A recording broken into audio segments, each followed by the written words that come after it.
ایک رات اچانک ہی میری بیوی لاپتہ ہو گئی۔ میری شادی کو 10 دن ہی گزرے تھے اور میں بہت زیادہ پریشان تھا۔ میں نے اس کی تلاش میں دن رات ایک کر دیا۔ میری ماں شروع سے ہی میری شادی کے خلاف تھی۔ مجھے یقین ہو گیا تھا کہ میری بیوی کے غائب ہونے میں میری ماں کا ہاتھ ہے، اور یہ جان کر میرے سر پر آسمان گر پڑا۔ میری بیوی تو میری ماں کے۔ جب انسان کو کسی سے محبت ہو جائے تو اس کے بغیر ایک پل بھی گزارنا ممکن نہیں ہوتا۔ محبت انسان کو اتنا ہی اندھا کر دیتی ہے کہ پھر محبت کے سوا دنیا میں کچھ بھی دکھائی نہیں دیتا۔ میرے ساتھ بھی کچھ ایسا ہی ہوا تھا۔ میری بیوی ربیہ میری زندگی تھی، اور وہ پچھلے 2 دن سے میری آنکھوں سے اوجھل تھی۔ ان 2 دنوں میں مجھے ایک پل کا سکون بھی میسر نہیں ہو سکا تھا، اور جب مجھے ربیہ کے بارے میں معلومات ملی تو مجھے لگا میں اب سانس بھی نہیں لے پاؤں گا۔ پچھلے 2 دن سے میں یہاں وہاں مارا پھر رہا تھا۔ میری بیوی ربیہ نہ جانے کہاں چلی گئی تھی۔ میں نے پولیس میں بھی رپورٹ درج کروا دی، لیکن پھر بھی کوئی سراغ نہیں مل سکا تھا۔ اس کا معصوم چہرہ میری آنکھوں کے سامنے گھوم رہا تھا۔ ابھی ہماری شادی کو 10 دن ہی گزرے تھے، اور نہ جانے کس کی نظر لگ گئی تھی کہ میری بیوی ربیہ اچانک ہی لاپتہ ہو گئی تھی۔ مجھے ربیہ سے بہت شدید محبت تھی، اور ہم دونوں کی پسند کی ہی شادی تھی، لیکن میں نہیں جانتا تھا کہ ہمارا ساتھ بس یوں ہی کچھ دنوں کا تھا، اور شادی کے 10 دنوں کے اندر ہی اندر ربیہ اچانک غائب ہو گئی تھی۔ کہیں نہ کہیں مجھے اندازہ تھا کہ ربیہ کے غائب ہونے کے پیچھے کس کا ہاتھ ہے، لیکن مجھ میں اتنی ہمت نہیں تھی کہ میں اس بات کا اظہار کر سکتا۔ کیا کوئی ساس اپنی بہو کی نفرت میں اتنا بھی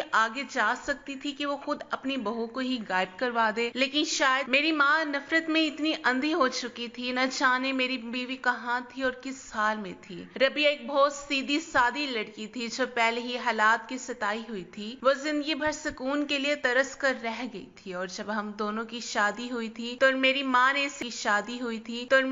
نے اسے اپنانے سے صاف انکار کر دیا۔ یوں روزانہ ہمارے گھر میدان جنگ کا منظر پیش کرنے لگا، اور شادی کے 10 دنوں کے اندر ہی گھر کا ماحول اس قدر تلخ ہو گیا کہ میں نے ماں سے بات کرنا ہی چھوڑ دیا۔ ربیہ ہر وقت روتی رہتی، وہ اندر ہی اندر گھل رہی تھی، جبکہ میری ماں کی زبان پر ایک ہی بات ہوتی کہ ربیہ انہیں ایک آنکھ نہیں بھاتی، میں نے ایک غلط لڑکی سے شادی کی ہے۔ شروع میں تو میرے اماں کو سمجھانے کی بہت کوشش کی، لیکن اماں جب میری بات ماننے پر راضی نہ ہوئی تو ربیہ نے خاموش رہنا مناسب سمجھا، اور اب مجھے ایسا ہی محسوس ہو رہا تھا کہ ربیہ کی گمشدگی کے پیچھے کہیں نہ کہیں میری ماں کا ہاتھ تھا۔ وہ ہر وقت ہی ربیہ کے پیچھے پڑی رہتی تھی۔ میں نے کئی دفعہ ان سے پوچھا بھی ربیہ کہاں ہے، وہ مجھے بتا دے، لیکن میرے اس سوال پر وہ ہمیشہ ہی خاموشی سے مجھے گھور کر اپنے کمرے میں بند ہو جاتی۔ دن بہ دن میری پریشانی بڑھتی جا رہی تھی، لیکن میری ماں کو اس بات کا شاید کوئی احساس مشکل ہو چکا تھا، اور ایسے میں مجھ پر ایک ایسا راز کھلا کہ میری دنیا ہی اجڑ گئی۔ مجھے آج بھی میری اور ربیہ کی پہلی ملاقات یاد تھی جب وہ مجھے دفتر میں پہلی دفعہ نظر آئی تھی۔ اس کی شرافت اور جھکی نظروں نے مجھے بتا دیا تھا کہ وہ خاندانی اور شریف لڑکی ہے۔ اسے دفتر میں آئے ہوئے 10 دن ہی گزرے تھے جب میں نے اچانک ایک دن اسے ایک کونے میں بیٹھے روتے ہوئے دیکھ لیا۔ اس کی بڑی بڑی آنکھوں میں آنسو دیکھ کر مجھے بہت زیادہ تکلیف محسوس ہوئی، اور میں ایک انجانے احساس کے تحت اس کے پاس چلا گیا۔ مجھے دیکھ کر ربیہ نے جلدی اپنے آنسو پونچھ لیے اور سیدھے ہو کر بیٹھ گئی۔ میں نے اس سے کہا کہ وہ اپنا مسئلہ مجھے بتا سکتی ہے، میں ہر ممکن اس کی مدد کروں گا، لیکن ربیہ نے خاموشی اختیار کی اور مجھے بنا کچھ بتائے ہی اپنی جگہ پر واپس چلی گئی۔ اس دن کے بعد سے میں ہر وقت اسی کے بارے میں سوچنے لگا کہ نہ جانے اس سے ایسا کون سا مسئلہ